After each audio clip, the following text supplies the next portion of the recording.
What's up, Coachable family? Welcome back to the Coachable podcast. I'm your host, Tori Gordon, and I'm so excited to be here in studio with Dr. Gabrielle Lyon. This is going to be a treat because if you don't know Dr. Gabrielle, you're going to. She has a brand new book out called Forever Strong, a new strategy or new science-based strategy for aging well. She is such a powerful force. This woman is a board-certified family physician leading a disruption in modern medicine, one that focuses on the largest organ in the body, the skeletal muscle. I didn't even know that, so I know I'm already about to get schooled in this conversation. This is to support longevity and fight back against the threat of obesity, heart disease, and diabetes, all of which people in my family have struggled with, so my ears are already perking up.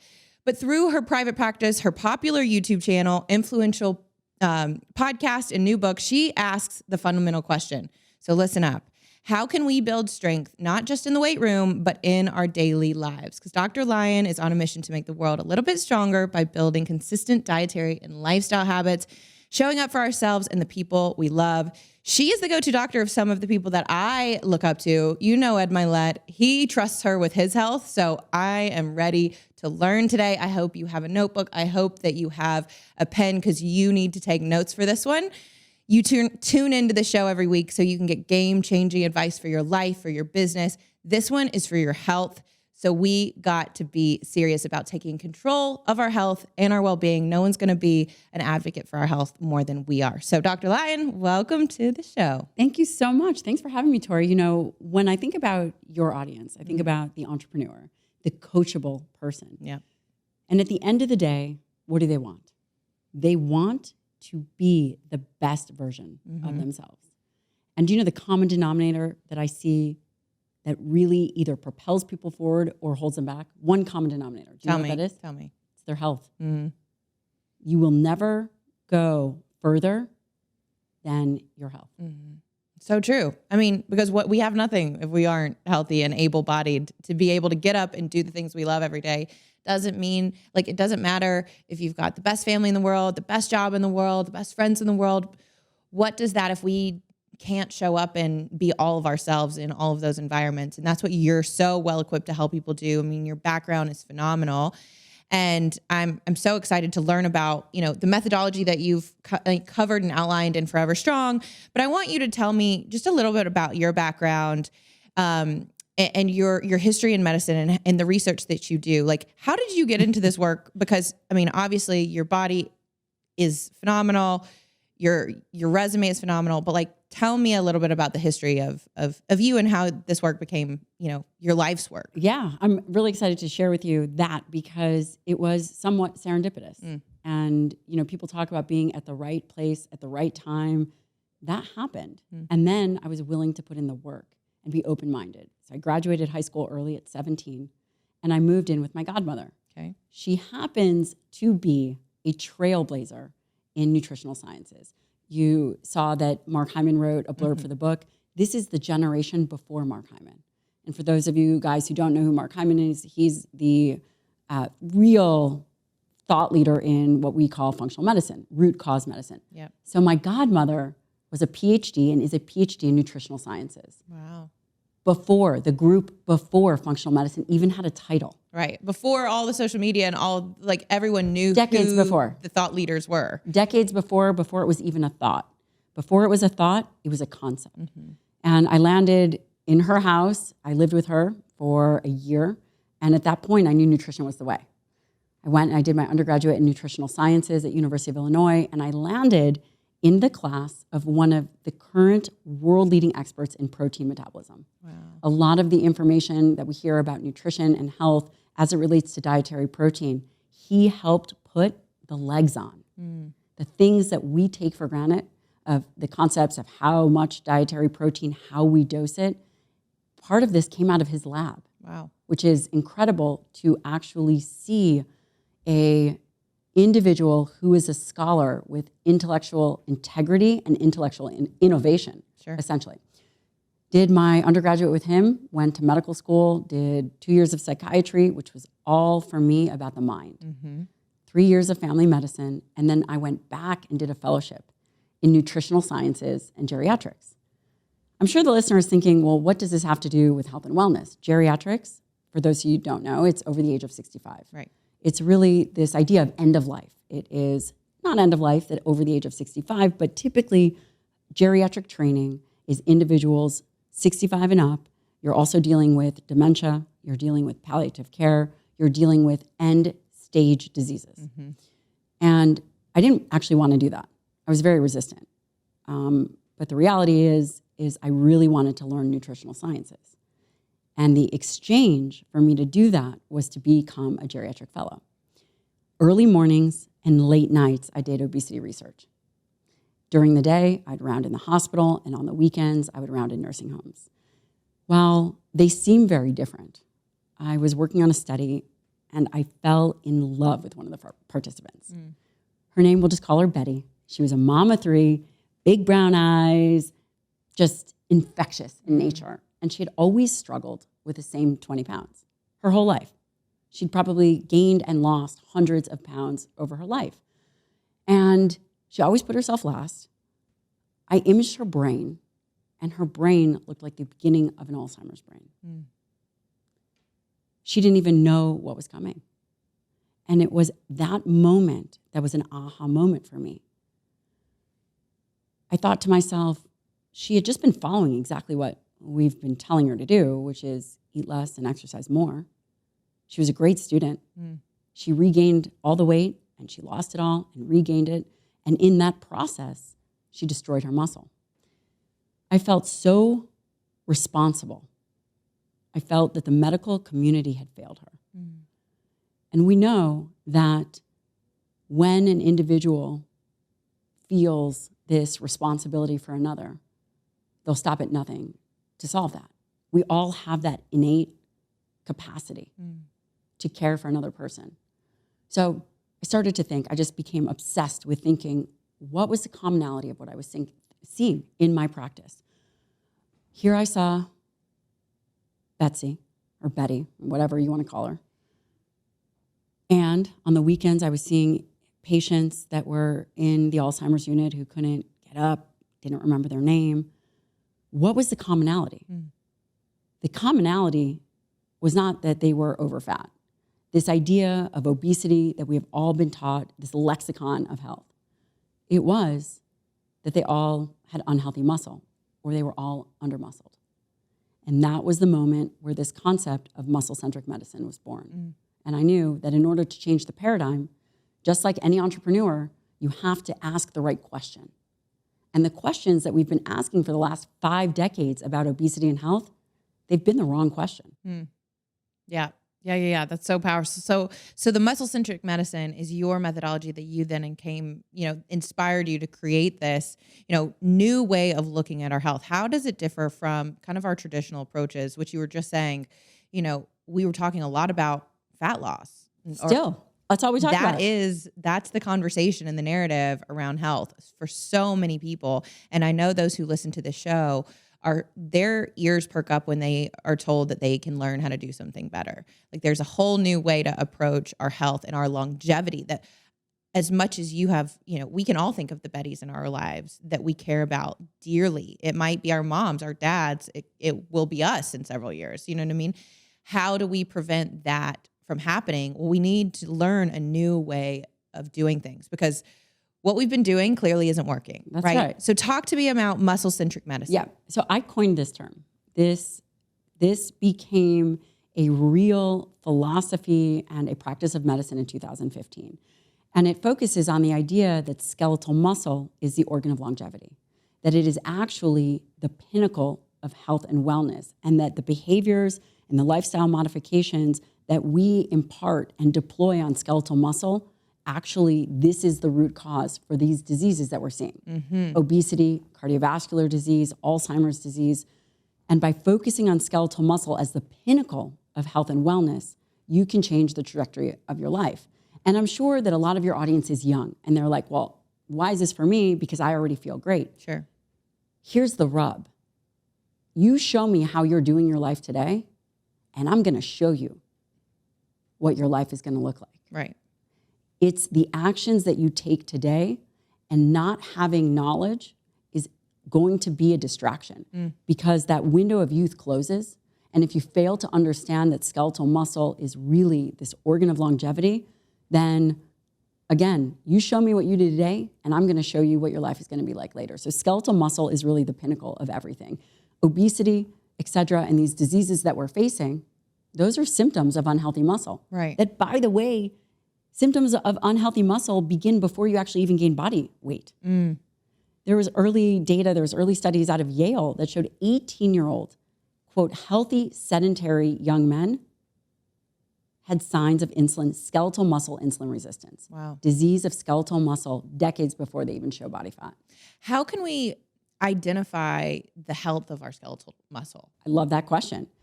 This is a very underserved area. I could tell you how much body fat you have. Right. I could do a DEXA and it would be an extrapolation of how much skeletal muscle.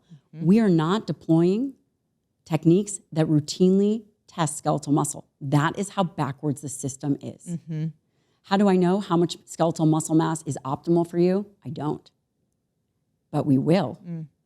I can tell you that if a certain amount of body fat, say 30%, we know that that has clinical implications. The other aspect of the health of skeletal muscle is how strong are you? What does your blood look like? Yep. What is your fasting blood glucose? What is your fasting insulin? What are your triglycerides? I don't care, you young entrepreneurs, those changes in blood levels will happen before. Yeah. An oral glucose tolerance test, CGMs are a really big thing. You can see the health of skeletal muscle, perhaps not directly, but you will get clues. My advice to the viewer is to build as much healthy skeletal muscle mass that you can so that when you need it, you have the biological reserve. Yeah. You have the physical infrastructure. But I also want to point out this paradigm of thinking is that we're very good at measuring body fat. Sure. But we are not directly measuring skeletal muscle mass. And for you trainers out there, the DEXA doesn't directly measure skeletal muscle mass. Can you talk to us, for those that don't know, what is the DEXA? Yeah, so a DEXA is it's a dual X-ray. And basically what it does is it looks at body fat percentage and bone density, typically. And this is a scan that It's a scan. So it's called a DEXA scan. Yeah. I've had one done before. And people can routinely do it. It is considered the gold standard for body composition. But what it directly measures is fat mass. And then lean mass is all extrapolated and all put together. But only 40% of that might be skeletal muscle. Got it. So even if you get a number for your lean mass or your skeletal muscle mass, the best that you're doing is an extrapolation. What does that mean? That means that the most important organ system isn't being measured directly. Right. So we need to go deeper. It's going to get there. So basically, if this book makes the impact that I hope it will open up the eyes of not just the patients, the people, but also the providers. Right. That are on the front lines and the trainers and the health coaches. Because eventually there's something called and we don't necessarily need to go into detail about it, but there's something called a D3 creatine, which is a deuterated creatine. You take a pill and it measures your skeletal muscle mass directly. Oh, wow. But we're not there yet. Sure. But eventually, so you entrepreneurs, come on, let's move this into the mainstream. But eventually it will be. Yeah. But right now you have to focus on strength.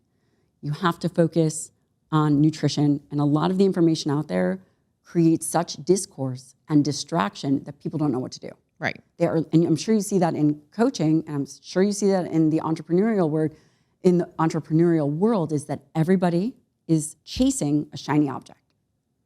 That, my friend, is purely distraction. Yeah. I mean, we're getting away from what you just talked about, which is the root cause of all of these other symptoms that come up and kind of torture us the rest of our lives that we have to then try and mitigate or just manage. And you're saying, how do we get on the front lines of how do we get and deal with this before those things become a problem? And we're not just talking about changing the narrative and the conversation around how do we look at longevity and health and wellness at its root, but also the system that's in place to support that. Yeah. Right. And so you're really this is such important work and groundbreaking work too. Talk to me about, why do you think the medical community has kind of neglected this importance of skeletal muscle up until this point? Why has it taken so long for someone like you to come along and point this out and say, hey, why are we not addressing this? Why do we still think that we have an obesity epidemic rather than a midlife muscle crisis? Exactly. A few things. Skeletal muscle has always been thought of in this kind of bro-y way. When you talk about skeletal muscle, people are thinking about being jacked and tan. And I don't know, what was that? The Jersey Shore. That's it. Jersey Shore. That's what people are thinking. So here is the problem with skeletal muscle is people think skeletal muscle, Jersey Shore. The concept that skeletal muscle is actually an endocrine organ, meaning when you contract skeletal muscle, it releases hormones called myokines. When you exercise, your contraction of skeletal muscle releases molecules that do a handful of things. And by the way, there's over 600 different myokines. For the entrepreneur who wants to be sharp, and wants to be 10 times the entrepreneur that they could be, they have to train. Because brain-derived neurotropic factor comes from exercising skeletal muscle. If you care about being able to surf the immunity, right, having a robust immune system, you have to contract skeletal muscle. Exercising skeletal muscle releases something called interleukin-6. And so, you know, if you're listening, there was a whole time when cytokine storms were a really big deal. Exercising skeletal muscle, releasing interleukin-6 helps dampen the body's immune response. It helps bring your inflammation into balance, for lack of a better term, for just a way of simply pointing that out. Exercising skeletal muscle releases glutamine. Glutamine feeds white blood cells. Essential. Here's why you care about this. You care about showing up and doing big things, whether it's a side hustle or your primary business. If you are not capable, you are not going to be able to do the things necessary. If you are falling asleep at 11 o'clock and having to napitate under the bed, or napitate, that's a mix between meditation and napping. I love that. So if you are having to eat your meal and then napitate under your desk when your team needs you, what kind of effective leader you are? You're not. Right. You are an ineffective, incapable, and largely inaccurate leader because your mind is not going to be sharp. Yeah. The core fundamental principles of muscle centric medicine is, number one, understanding that the paradigm that we've been thinking about it is totally wrong. Yeah. Number two, there are very specific actions that you can take. When you deploy these actions, you will determine and develop and live a life that is totally fulfilling.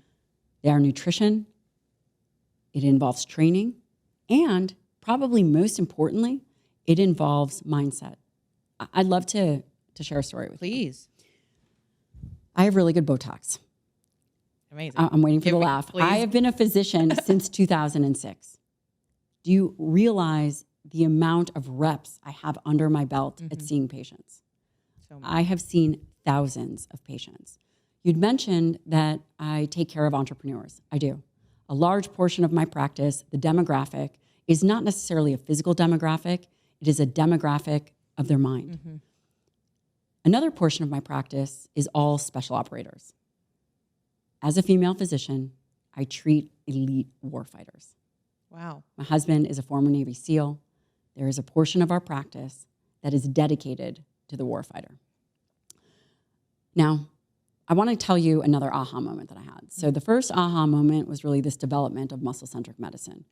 And in that vein, it was all physiology. It was all about what do we need to feed these people? How do we need to rethink obesity, cardiovascular disease?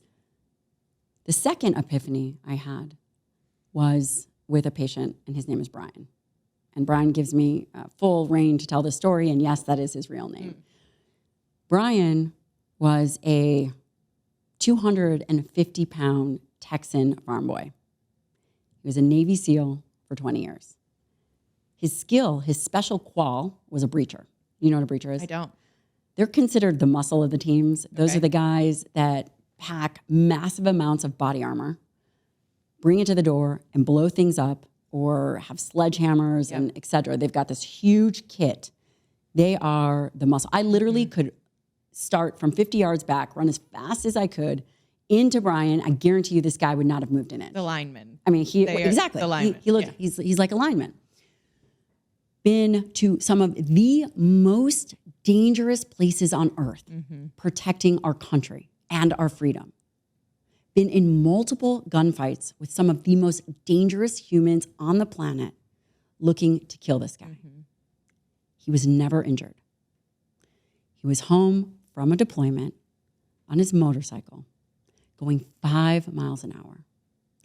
A 17-year-old girl texting and driving completely takes Brian out. He lost his leg. Brian lost his leg. He's sitting in my office. I had an office in New York City on Fifth Avenue. And he's sitting in my office, hat on, flannel, Solomon's, like the team guy uniform, hey, brother, I can spot you a mile away. And, by the way, I'm 5'1", like a $110 on a good day. And I'm sitting there thinking, oh my God, like Brian's life is over. Here he is, this alpha guy. His entire life is over. He's probably going to go into this huge depression and never be capable again. Yeah. So he's sitting in my office, and I'm like, Brian, how are you doing? And in my mind, I have this whole narrative. I'm like, I'm gonna get to the underbelly of how he's doing. And he looks at me and he was like, well, doc, I'm having phantom limb pain, meaning he's having pain where his limb used to be. And he was really tired and he just didn't have the energy that he had before. Meanwhile, he's on like a half a, pot of coffee a day and things that he shouldn't be doing, like, like the Rippets and the Red Bulls, the breakfast of champions. And, I said, no. Brian leaned in, sat down. It's like, tell me, I'm looking at him eye to eye. Tell me, how are you doing? And I swear to you, he looked at me like I said, there's a purple elephant flying across Central Park in a polka dotted tutu. And he looks at me and he was like, doc, no offense, but I just told you, what are you talking about? And I go, well, Brian, here you are, this friggin' alpha dude, this breacher, this SEAL of 20 years, and I, like a total ass, go into this narrative about how he's doing. And he looked at me like I asked him for a box of tampons. And he goes, doc, that was like 6 months ago. And it was at that moment that I realized that the patients and the people in life that really succeed and become an asset versus a liability are those that have no narrative. How many people haven't even gotten over things that happened 6 years ago? So many. This guy lost his leg, his entire life changed, and he had moved on. Yeah. So while I talk about muscle-centric medicine, what it really is, it's a movement that demands strength. It is a movement and a cultural shift that demands strength. And you're not just talking about physical strength. No. Yeah, this is a mental game too. This is 100% a mental game. And if you can understand the obstacles that you face, you will be undeniably a force of nature. How did I learn that? I learned that from seeing thousands of patients. And let me tell you something else. You've gone to a doctor, right? Sure. Maybe for cold and flu season, or maybe for who knows. A capable doctor will be able to diagnose your back. We were talking about your spine. A capable doctor will say, okay, Tori, X, Y, and Z. An effective physician diagnoses people, the archetype of the person. And so muscle-centric medicine is so much more than what to eat, how to train, but is a mental framework that cultivates strength. And there are very specific things that an individual must do. Like Brian. Number one, do you realize that we all have the same set of narratives? You probably have 5. I know I have 5. The next Nikki over there has 5. They're very uninteresting. But it's a narrative. Yep. It's a narrative that creates distraction, that holds you back. And ultimately, those narratives become a crutch to actually being able to move the needle forward. Yep. Brian, he didn't have a narrative. Guy lost his leg. So I'm going to tell you the end of the story, which you don't know, is that I called my husband, and my husband and Brian are friends. And I called him. I was like, hey, Shane, I saw Brian. He's like, yeah, he told me how to go. I said, well, he lost his leg. And I went to this whole story because I hadn't fully processed what had happened. Right. And it's dead silence on the other end of the line.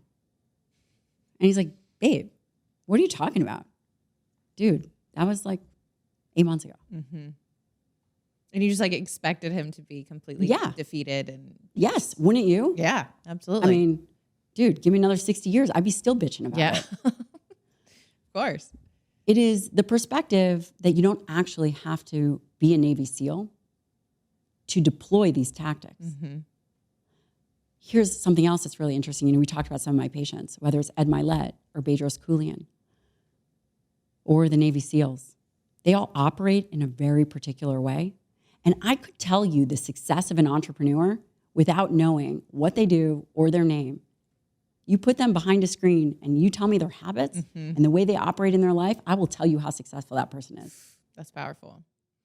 Yeah. And the data is there. I mean, you can just see based on these habits and the way that you're living, eating, training in these areas, this is going to be a direct reflection of everything else. And have you seen those guys? They're beasts. Yeah. They are physically dominating humans. Absolutely. That if I asked Bedros, hey, B, what did you have for lunch 3 weeks ago on a Wednesday at noon? Do you think he'd be able to tell me? He probably could go back into a journal and see exactly. He knows exactly what he ate. Really? One of the pitfalls that people have, there's a few major pitfalls, which I think are really important for the audience. Mm-hmm. Number one, everybody focuses on strengths. That's all we hear in kind of a personal development, in the space of what are your strengths? I don't care. Don't come at me telling me your strengths. How's that going to make you better? What I want to know as your physician, what I want to know, where do you fail me? Where do you fail yourself? Mm-hmm. How many people get stressed or do a big launch and then go right into behaviors that set them back for a week, 2 weeks, then it's 6 months, then it's a year later. Yep. That's so true. Entrepreneurs, completely predictable animals. Mm-hmm. You must know your weekness. Mm-hmm. Yeah. How do you help somebody identify their weaknesses, right? Yeah. It's like, where's the pain? Yeah, no, there's one entrepreneur that I take care of. He actually every year he puts on a massive event in Vegas. Okay. Every year he calls me and he's completely crashed out. Mm-hmm. He's totally depressed. He's off his nutrition plan. He's off of his training plan. And it takes him a month and absolute devastation internally to even get back to baseline. Right. Guess what? Totally predictable. Tori, next time you go to a big event or put on a big event, I guarantee you the next day you're going to reach for a vice. Maybe that vice is shopping. Maybe that vice is, I don't know, Tinder, whatever it is. You name it, it is totally predictable. Here's what I tell my entrepreneurs. Think about the high point that you're going for, whether it's a big launch, whether it's a big sale. It is at that pinnacle. It is at that peak you're actually your most vulnerable. As high as you are going to go is as low as you are going to drop. You will not do a launch, a massive event, a huge show, and go down to baseline. Mm-hmm. You will actually mirror the high that you had. Yeah. Your point of vulnerability is right before you step on that stage. Your second point of vulnerability is right after. If you do not neutralize those points, your predictable outcome will be the same. You will go off your nutrition plan. You will start fights with your significant other. You will do X, Y, and Z, and everyone out there listening knows exactly what I'm talking about. Yeah, I'm tracking with you. How do we neutralize those vulnerabilities? Well, number one, how do you think about it? Probably comes from the shift of dopamine and cortisol and all of these neurotransmitters and the subsequent just releases and physiology in the body. Sure. You're not going to like my answer, but I'm going to give you my answer because I've seen it work time and time again. You have to mitigate the excitement going into the event. You have to be willing to mitigate the importance and the meaning of what it is that you are putting out. Yeah. How do you do that? You practice it before the moment. You don't celebrate every win. You also, not going to like this answer, don't get to purchase, listen to loud music, do all the things and the luxuries that get you in the zone. Mm-hmm. For example, when you begin to utilize tactics that will call for a lack of a better term, dopamine preservers. Mm-hmm. For example, things that release dopamine. They are sex, caffeine, cocaine, amphetamines like Adderall, chocolate. My husband says that you should combine all the above listed, that's the preferred method of having the sex. Cocktail. That's the cocktail. I'm just kidding. Yeah. But these are all things that release dopamine, all things that we drive forward. Here's what I will tell you. Leading up to any major event, you can afford a Starbucks. You might go, yeah, I just can't wait. You're going to flip a coin. And if it's heads, you're going to get your Starbucks. And if it's tail, you're not. Okay. Not going to like that. I need to do that. And you're going to do that every time. Yep. You're going to start to be able to not get what you want at every moment, even though it's little. Let's say you've been looking, here is dangerous. You drop me off. I'm here an hour early. I'm shopping. I'm like, Off-White, I'm there. Yep. Balmain, I'm there. Mm-hmm. Just because you can. You shouldn't. Exactly because you can is why you shouldn't. Mm-hmm. You need to start deploying strategies that allow for dopamine preservers. I love listening to loud music and having coffee and having multiple cups of coffee before I train. Mm-hmm. Guess what? If I flip a coin tomorrow, I don't get to use those things. It seems like a real drag. But if you do this over time, these actions over time of withholding something that you want, you begin to build this muscle. Here's another thing. Mitigate the meaning. Do not celebrate every win. Practice having a big win. Don't celebrate it. Neutral. You are neutral going into it. Yeah. It does not mean that you don't care about it. But the more neutral you can become, the less your vulnerability. Yeah, and just from a mindset perspective too, even if you've been working really, really hard up to something, right? Whether it's a contest or a launch or anything like that, there's oftentimes so much energy and focus that goes into that preparation period, right? And all of the things that we deploy to get us in the zone. And then a lot of people, I have friends who recently, over the last couple months, they hosted their first festival. It was a music and wellness festival. They killed it. And there was 6 months of preparation leading up. And then there was this big multi-day event. And then after they just had to go on hiatus. It was I had to go in dark mode. Totally predictable. Yes. Don't do that. And then now they're just reemerging and they're trying to come back to their baseline. But to your point, it was this high with a predictable low. And now they're just reemerging to the baseline of day-to-day productivity. Let me give you strategies that you're going to deploy. Number one, you are going to be neutral. I have this book coming out October 17th. It is in the running for a New York Times bestseller. I have spent 20 years of research and 2 years and 2 babies and a man-child writing that friggin' book. Yeah. Every time I feel that creep up, every time, neutral, man, neutral. Because you know what? If I do not neutralize the way that I'm experiencing this world, this thing, vortex of I will be tanked. I will go into a depression, and I am not a depressed person by any stretch of the imagination. I will not be able to show up for my family. I know what is coming. That is the train. This is the track. I am freaking getting off that freaking track. You know why? Because after that book launches, I'm going to be ready to attack the next thing. Right. So number one, you're going to neutralize it. The way that you neutralize it is you acknowledge all the hype that you're giving it. You acknowledge what it means, and you practice little things of restriction. Because let's just even make that a little bit more clear for people. What she's also saying, you guys, is what is the story you're telling about this? like that this is going to be the height of your career and this is like the biggest thing you've ever done, right? And that might be true, but also you're living in the belief system in the story, like this is your pinnacle moment. And it's like, I love your kind of position and your mindset around this, because you're like, this is just another drop in the bucket of who I am and who I'm becoming. And there's just more of this. Like where this came from, there's more where that, That's you know what I mean? right. There's more where this came from. So this isn't going to be the height of my mountain. This is just. It is just another thing. Another thing. Just another notch in the belt. It is just another notch in the belt. Had your friends deployed other strategies where they, so the body, there's multiple stress responses, by the way. And I want to make sure that I mention strategies that you know what you're going to do at your peak and at your low point of vulnerability. Yes. So let me address those first.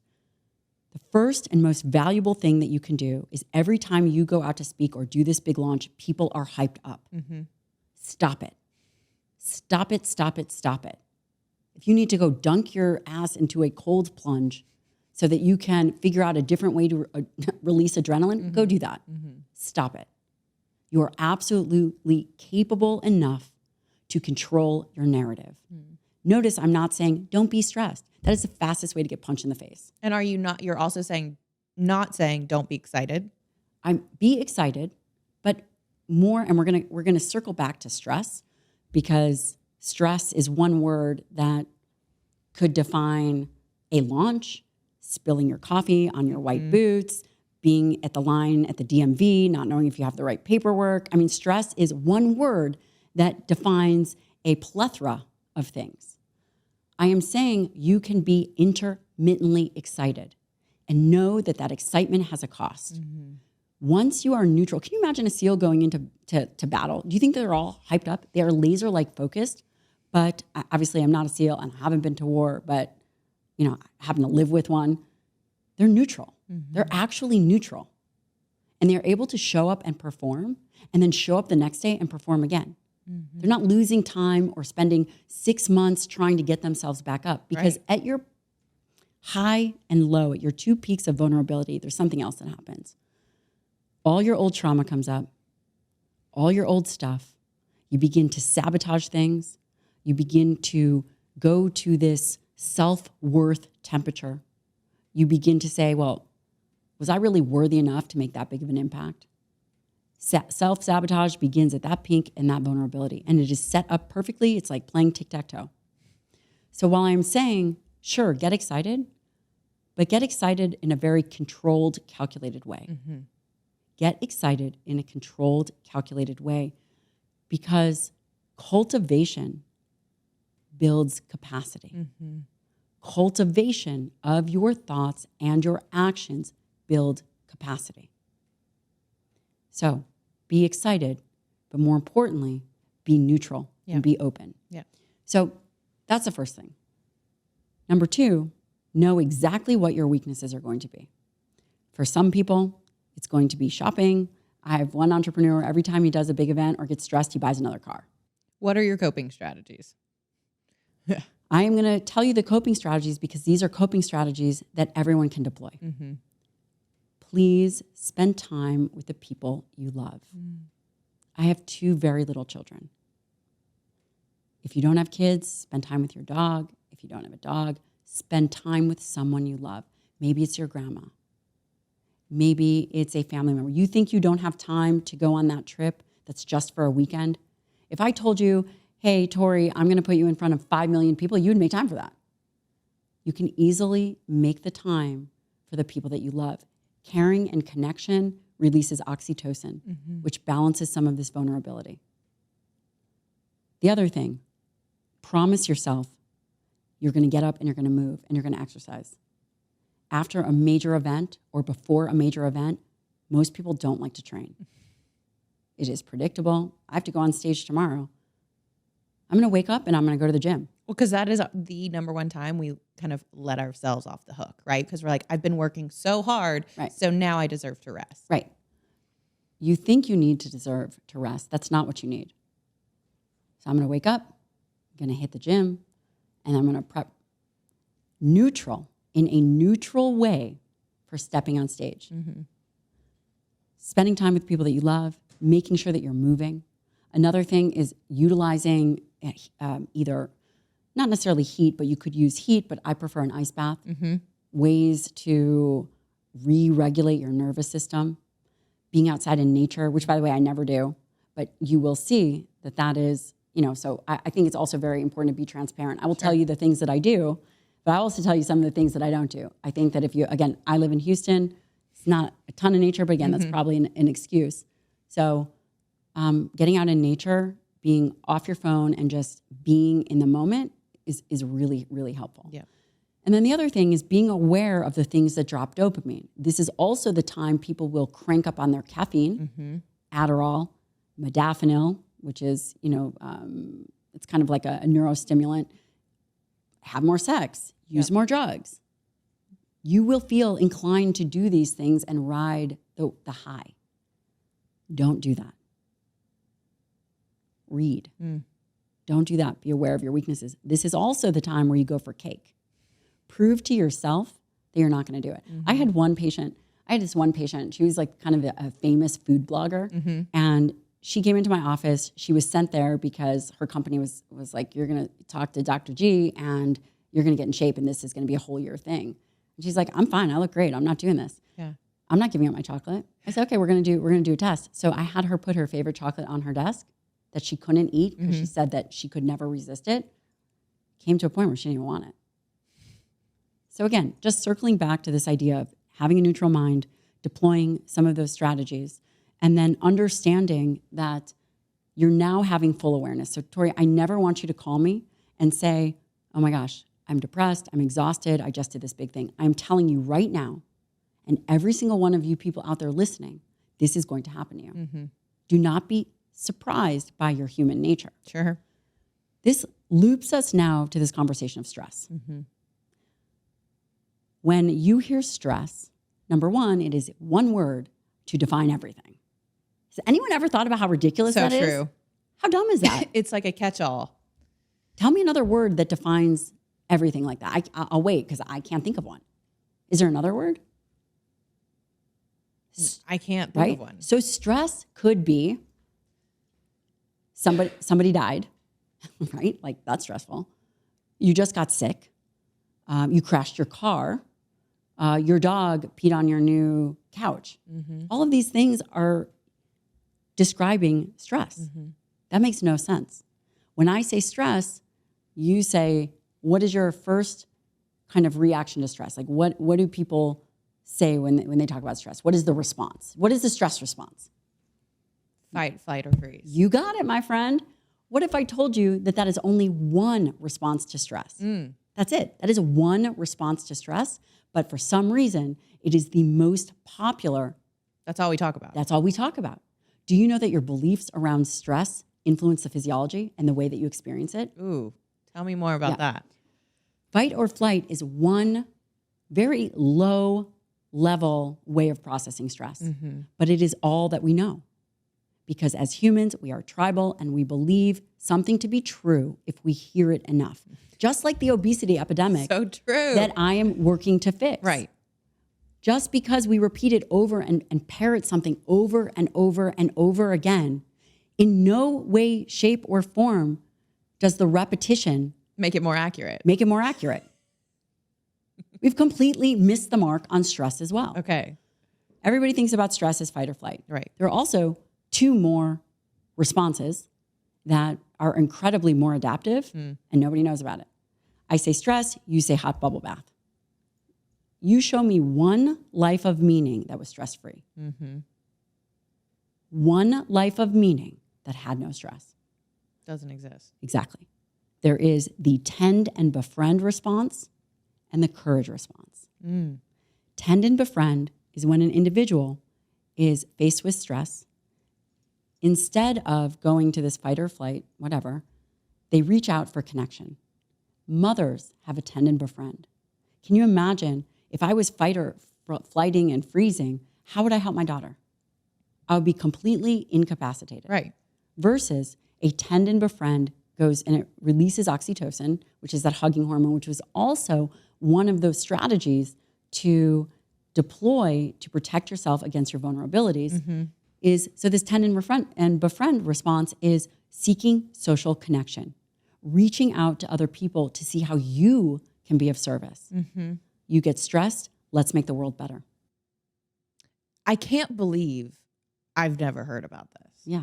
Like, I'm really shocked because I'm even one of those people that tends to think that I've done a lot of self-work. I'm in this is my space. Like, I talk a lot about the stress response and how to regulate your nervous system. And I've never heard anybody talk about tend and befriend. Tend and befriend. You want to deploy tend and befriend. It makes you a more useful human. Fight or flight. And if we are always trying to mitigate stress, then that comes to the inherent belief that we believe stress is bad. Stress is essential. Stress is what cultivates strength and excellence in every single domain. Well, you can't build muscle without stress. Bring it on, baby. Right? Bring it on. But it's fascinating because what you're doing is you're giving people another option. You're saying that you don't just have to go into fight or flight or freeze. There is a fourth or a fifth door. Correct. Here. But you will only deploy what you know. Right. And because it is so insidious, this conversation of stress is going to make my hair fall out. Stress is bad. Stress is going to make me sick. Stress is, etc. That is what we believe, and that is what we hear. But we've never questioned that, if that is true or not. It's not true. Well, stress is inevitable. Yeah. So it's like, if we know it's inevitable, now we can and we know that there are other options, that we can consciously choose the other path that's going to actually probably be the key to mitigating our stress, to being less stressed. Well, it does, because we believe that stress is bad. Right. If we have a fundamental operating system that we believe stress is bad, every time we have moments of stress that happen throughout the day, we believe that we're interfacing with something that we should have less of. Wrong, bad, or something we need to change. That is not true. Yeah. If we believe that stress signals meaning, stress signals meaning, it means that it's important to us. Stress signals meaning. Yeah, I'm letting that one land. That's what it actually indicates. Then we can welcome it. And then we can understand and appreciate that this discomfort is the gateway to growth. Every single one of my patients deploys either a tend and befriend or the courage response. How are you going to do that? Number one, you're absolutely going to shift this paradigm of thinking that stress is bad and that you have to de-stress and mitigate that response. No. Stress just means it means something to you. This matters to me. It matters. And in fact, it is providing the physiological energy to attack and move you to execute the things that you need to be doing to move the needle for your future and for yourself and for your people. That's what stress is. And then the tend and befriend response is, it's not about one person as the individual. It is about, what do you need? Boy, when I'm feeling stressed, my friends better watch out because I'm checking on them. How are you doing? What can I do for you? Now, is that different? Because I can imagine some people might hear that, right? And they're like, okay, I'm stressed. How can I tend and befriend with also not neglect my own needs? Right? Because I've thinking of a friend yesterday who was really stressed out. He has family in Tel Aviv. There's obviously a lot happening over there right now. Yeah, that's tough. That's really, really hard. That's probably a place in which fight or flight. His sister is 8 months pregnant. Yeah, it's a lot. Hiding in a bomb shelter. High stress, right? Got to speak on the phone with her. Got to be there, support him. But for somebody who's going, and that's an extreme, example of stress. But in my friend's case, how might he deploy tend and befriend in that moment while also not neglect his experience? I think that That is a great question. And if that were my patient, I would certainly acknowledge that this is a highly, highly unusual experience, one of life or death. And that the only thing that is going to truly mitigate that internal feeling is when his family is into safety. Sure. Within that, understanding if he can reach out to her, which he did, but also get support from the people that he loves, which he did. He did. Reached out to you as opposed to being paralyzed, not doing anything. There's also another stress response, and it's called the courage response. And a lot of men that are self-aware exhibit this. And it's not just men or women, but the courage response, I'll give you an example. And it really comes from the interpretation of the stimuli. I'll just pick on my husband because he's not here, so I can say bad things about him. Just kidding, honey. Let's say he's getting ready to jump out of a plane. His heart rate is 200, blood pressure through the roof. He's releasing cortisol, epinephrine, all kinds of hormones. Completely excited to jump out of that plane. Me, on the other hand, I am certain that I would have urinated down my leg thinking that this was the worst idea out of worst ideas that I've ever had in my entire life. Both people are experiencing the same thing. One has mounted a response that is capable, and you better believe he's going to jump out of that plane. And his experience of it will be, once he's done, do you think that he'll be able to get off the ground and stand back up and recover? Totally. When I jump out of that plane, I'm going to be a disaster for at least 24 hours. Sure. Because of the framework. And again, with your friend, I think that there's no positive that comes out of that situation, but understanding that the way that we process the stimuli. Here is one other thing, though, that I would tell your friend, is the fastest way to control your physiology is to control your breath. And we see this a lot. You can hold your breath. Don't do it. I'm not your doctor. Please don't pass out on me. You can see how long you can tolerate that discomfort. The other thing is do something called a tactical breath, which is a 4-count inhale, 4-count hold, 4-count exhale. And that's called a box breath or a tactical breath. That is the fastest way to control your nervous system response. It does not work if I say, Tori, don't be stressed. Be less stressed. Right. That is like the fastest way to, again, get into a fight with a significant other, and also when in the history of ever has that ever worked. Right. So that's what I would say. I mean, it's so good and gives such a perspective shift for those, because I was really proud of him. He could have had whatever response he had would have been valid to that kind of news, right? And I watched him kind of have this moment with himself of, because we were all supposed to go to this really amazing thing out in the desert called Rise Festival, which is a really meaningful experience for all of us. And he was kind of contemplating, should I just stay at home and read the headlines and just be in this very stressed out, anxious state, or should I go connect with people?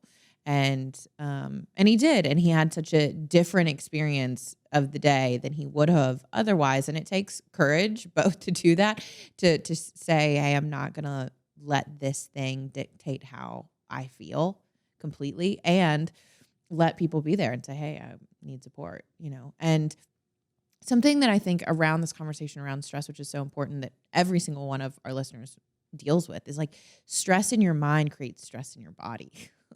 Yeah. Right? Yeah. Can you talk about that? What are the physiological implications? What are the symptoms, the things we might start to experience when we're not dealing with our stress in a helpful way? Yeah. And how does that impact our health in the longevity conversation? The first important piece to remember is how we perceive stress impacts our physiology.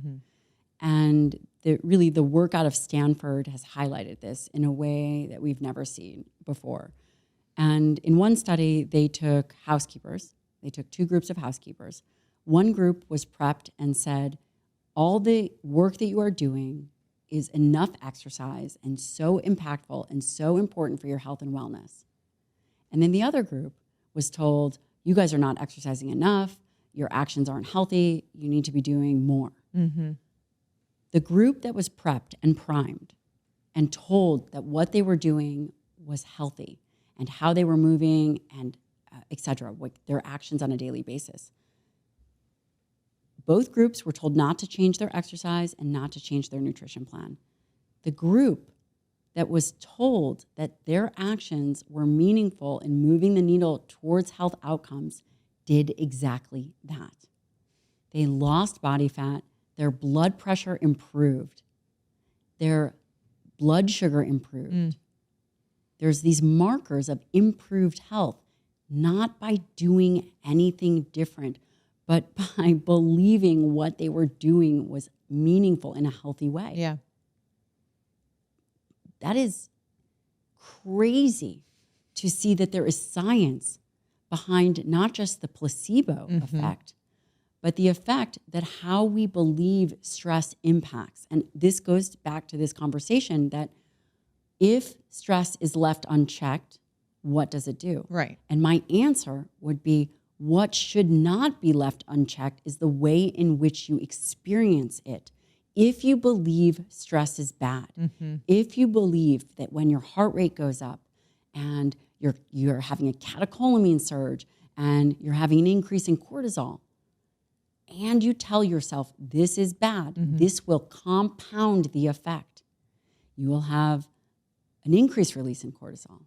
You may continue to have elevated blood sugar.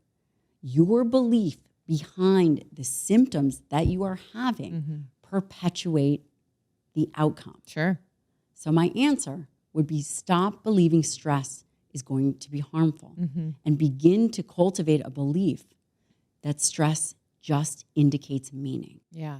That's so powerful. I mean, these are the mindset shifts that are pivotal for our longevity, for our long-term health. You've packed this book with those. What do you hope is like the biggest takeaway from readers? Like the people that get this, we've heard about your inspiration for why you wanted to write it, but like, what do you really hope people take away from this book? They're absolutely in control of their health and they're in control of their mind, and that strength begets life. And you have to be physically strong and mentally strong to show up in a courageous way. I want people to understand that they have to not be the obstacle, that the answers are out there. I provide in this framework literally what you need to do to show up as the best, most capable version of yourself, no matter what your age is. This book is easy to read. It is written for the public. My goal is to break through and disrupt the narratives that put blinders on us. If people believe that Alzheimer's and cardiovascular disease, and they are constantly focused on what they have to lose, it is insidious. And even though, Tori, you're young, it might not affect you now. Sure. You show me who you are today, and I'm going to show you who you're going to be tomorrow. And this book can change people physically, and it can change people mentally. Yeah. That's why it's called Forever Strong. Yeah. This is a must read, you guys. It's going to be out as soon as this episode is live. So when you are watching this and listening to this wherever you are, this is available. And I highly suggest you get it, because this whole podcast, this whole conversation is about how to win. How to win. This is what it means to win at life, which is winning at your health, which means that you can be around for a really long time to do the things that you love. Strong, not just survive, thrive. We're talking about leaving a legacy. Yeah. And I believe that this generation can be the strongest, most capable generation that there is. But it's going to require us taking responsibility for our health, our mindsets, the belief systems. And I think one of the most powerful takeaways that I've had so far in this conversation is just this perspective shift that just because you've heard something said over and over and over again doesn't make it any more accurate. Doesn't make it more true, right? So question what you're hearing, and you're putting out a whole different narrative, and you're disrupting the conversation, and it's really, really important. And so we want to help elevate that. I encourage everybody to go out and get Forever Strong, a new science-based strategy for aging well right now. Dr. Gabrielle, you are powerful. You're strong. You're super resilient. You're doing incredible work. Where can people find the book, and what else do you want people to know before we wrap up this conversation? Well, first of all, Tori, thank you so much for having me on. I'd mentioned that while I take care of entrepreneurs, I don't always have it within my site to do entrepreneurial podcasts. Mm-hmm. But you guys are the people that move the needle for the world. So thank you so much for having me. Of course. And depending on when this comes out, you guys can go to my website at drgabriellelyon.com. I put together $200 of free value and a whole community where I get in there once a month. We are there and active, but we do live Q&A. Go to my website, drgabriellelyon.com, or you can order this on Amazon, or you can get it at Barnes & Noble. You can find me on Instagram. I have my own podcast, The Dr. Gabrielle Lyon Show. I have a newsletter which breaks down whether it's science-based information, whether it's mindset information. I'm doing all the things. Yeah. Well, you definitely want to make sure that Dr. Gabrielle Lyon is part of your team and use these resources to your advantage, because this is how you're going to be able to level up in the game of life. I hope you guys enjoyed this week's episode. I know I did. I'm so grateful for you for spending time with me, making the trip out from Houston to be here in Las Vegas. You guys, Forever Strong. This is the next book you need. We want to see this on the New York Times bestseller list this year. Go grab one. Until next week, you guys, go apply what you learned this week. Don't let it just fall on deaf ears. Don't just hear something. Go apply it. Go use it. Go get this book. I'll see you next week on the Coachable Podcast.